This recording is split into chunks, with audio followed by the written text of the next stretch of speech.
تقسيم الأقراص والحبوب أو العلاجات المستخدمة في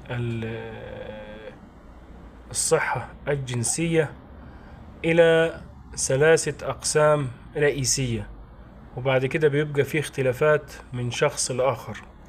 أغلب الناس تعرف إنه في حاجة مثلا للانتصاب أو تقوية الانتصاب، وفي منتجات للتأخير. لكن التقسيمة الأساسية المهمة إنه في طبعا الجزء الأول ده، وده على سبيل المثال زي الهيروكس، السنافي، الفياجرا، السيالس، ده للانتصاب، ده لتأخير القذف.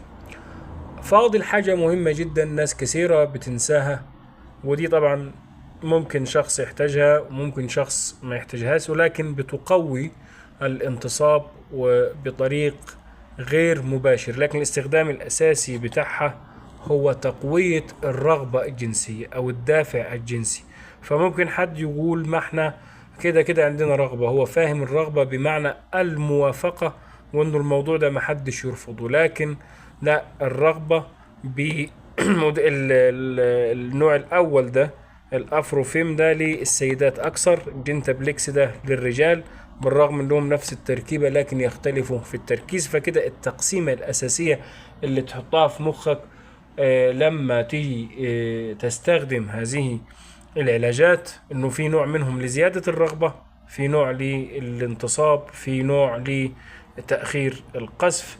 وطبعا في اختلافات أخرى حسب لو كان المريض أو اللي بيستخدمها بيعاني من أمراض مزمنة بيحتاج فيتامينات أخرى ولا لا، شوية تظبيطات كده. لكن دي التقسيمة الأساسية، وإن اختلفت يعني ممكن تلاقوا نفس التقسيمة دي بس بمنتجات وأسماء تجارية أخرى.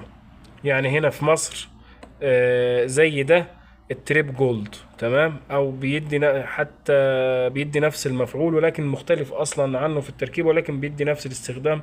ده التريب جولد. هنا الليجام والديلاكسين، ده مجموعة الدابوكسيتين والدولوكسيتين موجودة في مصر. السيلس والفاجرا والسنافي دول أشهر من النار على العالم. أي سؤال اكتبوه في التعليقات. تحياتي لحضراتكم، والسلام عليكم ورحمة الله وبركاته.